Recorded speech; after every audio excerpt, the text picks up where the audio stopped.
Change Your Mind, l'éveil des consciences et changement des mentalités, c'est ce qu'il prône. À travers lui, nous découvrirons comment éveiller et comment changer nos mentalités pour faire de l'Afrique une véritable puissance économique.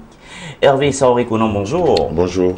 Change Your Mind, alors, c'est une dénomination anglaise. Hein? Oui, oui. Ça veut dire quoi en français? Bon, changer d'esprit, changer de mentalité. Bon, ça prend un peu le thème d'esprit et de mentalité. Très bien. Alors, la mentalité, c'est quoi? L'esprit? Oui, mais la mentalité, c'est pour nous, ici, la mentalité est à l'origine de toutes nos actions. Tout ce que nous faisons. Tout se passe là. Tout se passe dans la tête. Donc, tous nos agissements, toutes nos implications sociales, économiques, même familiales, proviennent d'une pensée. Et c'est de là que on peut avoir le comportement qui suit, n'est-ce pas? Et pour vous, il faut changer cela. Pour nous, la base du développement part de changement de la mentalité. Pour nous, c'est un préalable. Très bien. Un préalable dans la mesure où on a beau avoir tous les beaux immeubles, tous les développements en termes économiques et sociaux, si nous n'avons pas les bonnes habitudes, les bonnes habiletés, le développement ne sera pas vraiment au beau fixe. Très bien. Et pour vous, il faut repenser l'Afrique. Oui, tout en éveillant les consciences et en changeant la mentalité. Oui. Pour vous, la mentalité de l'Afrique, elle est comment?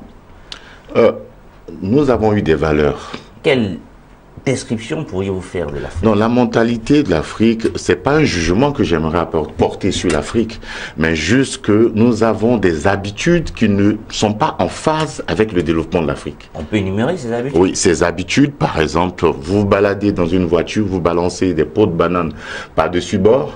Ça, c'est une mauvaise habitude.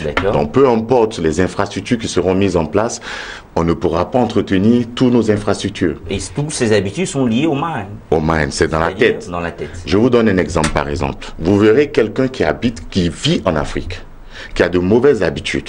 Dès qu'il arrive dans un environnement qui est clean, qui est propre, où il y a de bonnes habitudes, il a même du mal à jeter juste un papier Kleenex. Très bien. Ça saute des yeux, parce qu'autour de lui, il voit que il y a un comportement, il y a une attitude qui est officiellement reconnue, imprégnée dans la vie de tout le monde. Et ce comportement, comment est-ce qu'on le fait? Mais ce comportement, ça dépend aussi... Est-ce que c'est parce que quand j'arrive dans une localité, dans une banlieue, que je vois que les gens ne jettent pas, que je suis? Ou bien ça se passe d'abord au bas âge? Est-ce que c'est l'éducation? C'est l'éducation en fait. Il y a l'éducation, la sensibilisation, la formation, la communication. Il y a plein de choses qu'on doit faire en fait.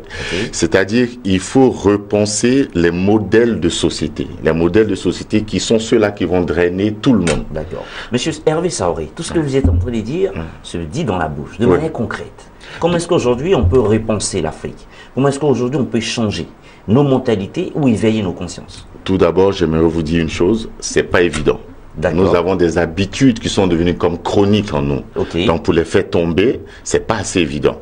Mais nous pensons que si nous arrivons à prendre par la base, au niveau des jeunes, par l'éducation, par des formations, des enseignements, déjà ces jeunes qui seront l'avenir de l'Afrique pourront intégrer ces habitudes et ainsi de suite. Le mouvement pourra prendre, je vais dire, non pas le mouvement, je peux me reprendre? Ok. Ainsi de suite, on pourra avoir un impact sur la communauté. Voilà. Très bien. Alors, cette communauté, elle est sectorisée, on va dire sectorielle.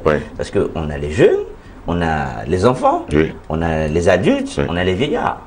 Et ce changement de mentalité, il est pour qui? Les jeunes, les vieux? C'est pour tout le monde. Est-ce qu'un vieux déjà, peut-il encore changer sa mentalité? Il peut, pourquoi pas. Je parle d'habitude en fait. Et l'habitude, ça va avec l'environnement de vie dans lequel nous sommes. On nous dit qu'on ne copie ce que nous fréquentons, ce que nous côtoyons. N'est-ce pas? Si l'environnement commence à être assaini, il n'y a pas de raison que les acteurs qui sont à l'intérieur de cet environnement ne puissent pas prendre le train en marche. N'est-ce pas? C'est vrai que c'est un travail de dure haleine, ça va prendre vraiment du temps. Mais il faut commencer un jour. On commence comment? On commence par... Vous avez parlé de la sensibilisation, de la communication. On commence comment? Voilà. D'abord, nous avons mis en place une série d'émissions Web TV qui vont nous permettre de véhiculer des messages. On va aussi impacter les réseaux sociaux parce que c'est là qu'il y a plus de jeunes. Pour pouvoir aussi dynamiser un peu toutes nos actions sur cette toile-là parce qu'il y a plus de jeunes. Et à côté de ça, maintenant, il y a des conférences et des formations qui vont être faites avec des experts dans plusieurs domaines d'activité. Donc vous pensez que Allez-y. Oui, parce qu'en fait, nous pensons que le changement va intégrer tous les domaines d'activité et tous les secteurs d'activité. Je veux parler de bonne gouvernance, par exemple. Je veux parler de laxisme au niveau professionnel, au niveau organisationnel.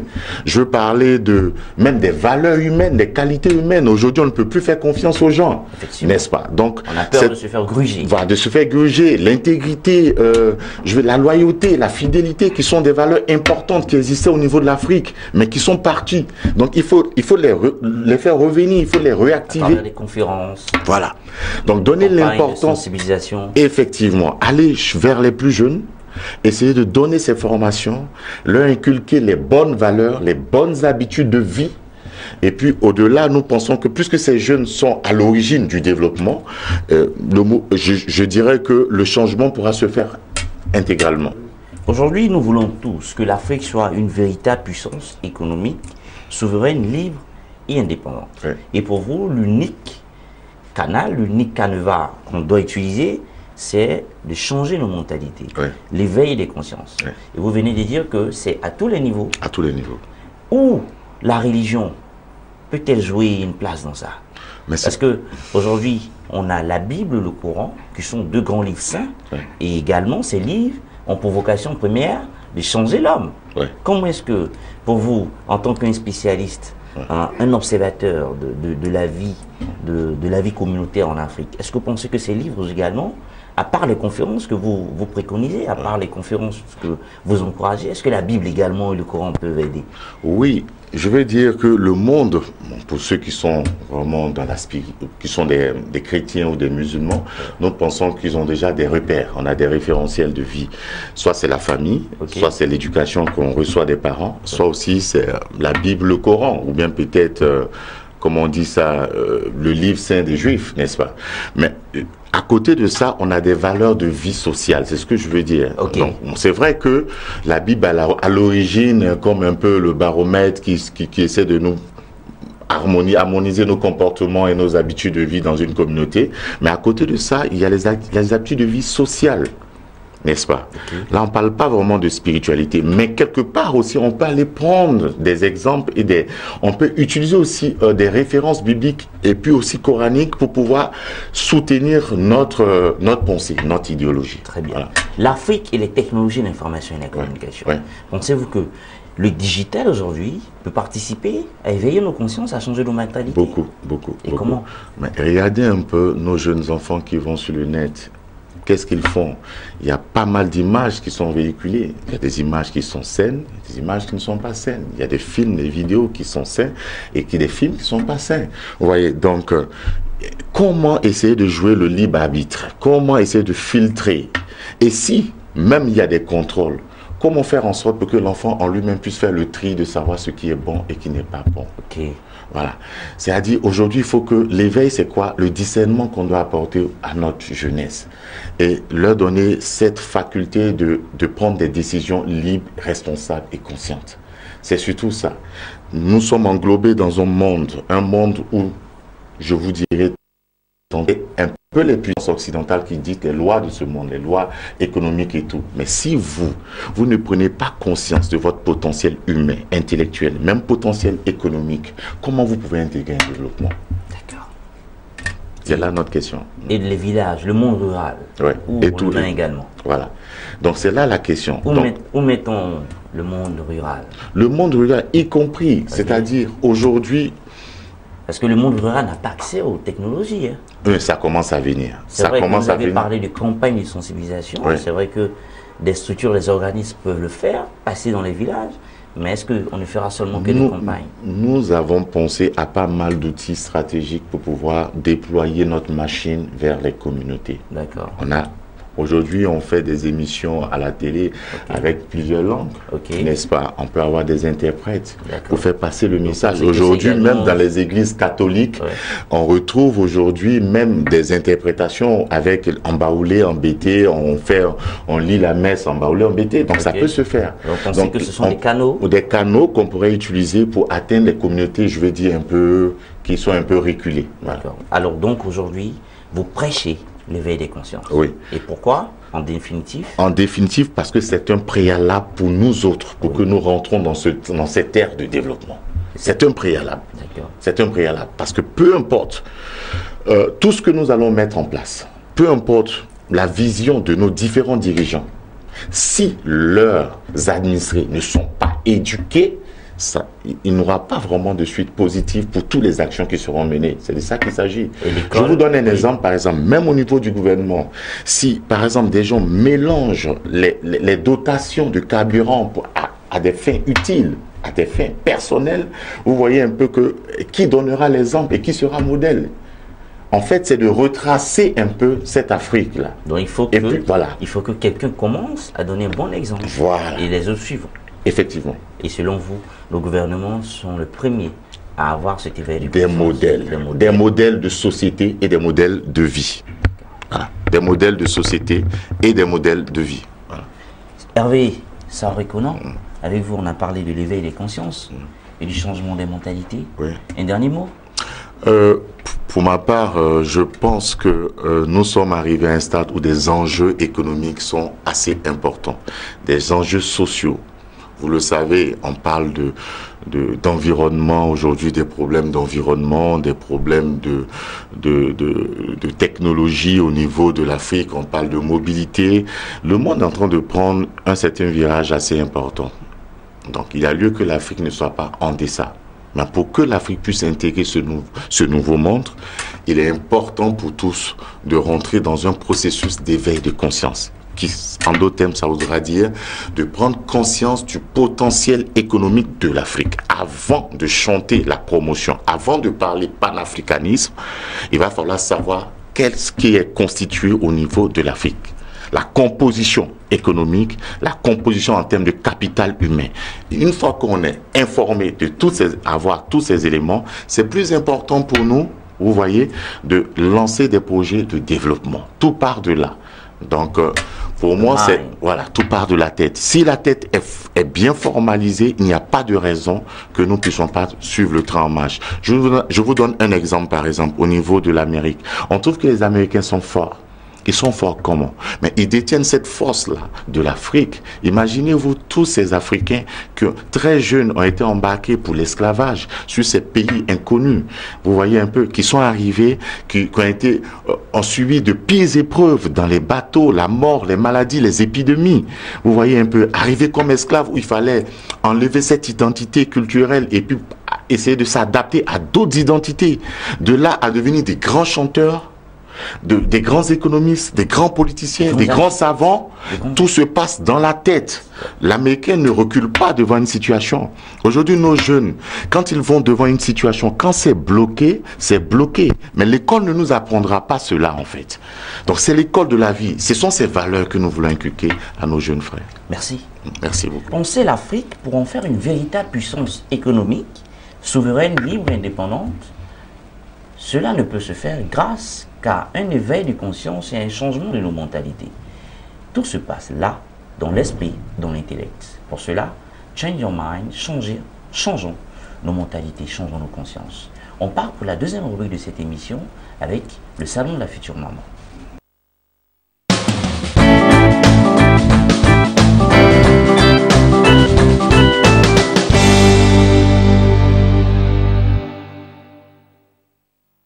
Un événement porteur et original, ça se tiendra à Abidjan les 23 et 24 février prochains. Abidjan fera part belle aux femmes enceintes, aux futures mamans. Abidjan déroulera le tapis rouge à ses futures mères et à ses futures mamans. Pour en parler, nous recevons la promotrice de cet événement, l'initiatrice. Elle est la conceptrice du salon de la future maman. Elle est avec nous, Madame Mafanta Diaby-Touré. Madame, bonjour. Bonjour. Alors, qu'est-ce que vous nous avez encore créé qu'est-ce que vous nous donnez encore ce 24 et 24 C'est 23 et 24 février. Alors, je suis Mafanta Touré, épouse Diaby. Je suis maman de 3 enfants. L'idée justement du salon est venue de là, pardon. Du salon de la future maman. Du salon de la future maman, parce tout que à vous fait. Êtes déjà une maman. Je suis déjà maman, donc je me suis rendu compte. C'est un constat personnel qui m'a amené à organiser le salon, parce que je me suis rendu compte que les femmes enceintes n'étaient pas vraiment informées de tout ce qui se passe ici à Abidjan. pouvant leur faciliter en tout cas les 9 mois de grossesse. Donc l'idée du salon, en tout cas l'objectif principal, c'est de vraiment mettre à nu toutes les offres existantes ici à Abidjan, pouvant leur faciliter les 9 mois de grossesse. Et pour celles qui ne sont pas enceintes, justement, se préparer en attendant qu'elles se retrouvent justement dans cet état-là. Donc finalement, vous avez pensé à tout le monde dans ces 9 mois. C'est ça. Parce que 9 mois de grossesse, c'est toute une procédure. C'est toute une procédure. Mais moi, j'ai voulu poser une question. Une future maman, c'est différent d'être une maman? Parce que toutes les femmes ont cette possibilité de procréer. Et effectivement, c'est vrai que le salon est dédié aux femmes enceintes, donc celles qui sont déjà enceintes. Oui, et celles qui sont déjà mamans. Et celles qui sont déjà mamans.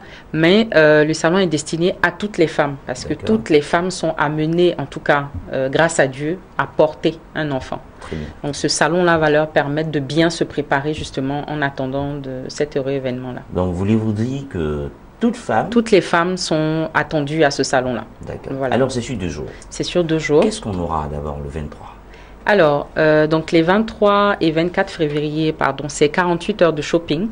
Donc, shopping. Par exposition-vente. Il y aura des stands donc, qui vont permettre aux femmes de faire des achats pour elles-mêmes, pour le bébé, donc pour préparer le trousseau. C'est-à-dire ceux qui vendront, les entreprises qui viendront. Exactement. Vendent seulement. Vendent des produits pour la maman, des produits pour le bébé. De la lingerie. Pas forcément, des vêtements, des produits cosmétiques, voilà, des produits médicaux, des accessoires. En tout cas, il y aura vraiment tout. Donc, les stands seront mis à la disposition des visiteurs. Exactement, des visiteurs. Combien de stands aujourd'hui à ce jour? Alors, à ce jour, on a une vingtaine de stands. Une vingtaine de stands. Voilà. Pour une première édition? Pour une première édition. D'accord. Voilà, en tout cas. Et à part le shopping, qu'est-ce qu'on aura? Des ateliers, des conférences? C'est bien ça. Donc, à part le shopping, on a la deuxième partie, donc le deuxième volet du salon. Donc, qui se concentre en fait sur les conférences. On a essayé de rassembler les thématiques les plus importantes qui pourraient en tout cas intéresser les femmes enceintes. Donc, notamment des thématiques autour de l'allaitement, de la nutrition, donc la nutrition de la femme enceinte, la nutrition de celle qui allaite. On a aussi des thématiques autour de la sexualité de la femme enceinte et de la sexualité de celle qui vient d'accoucher. D'accord. On a des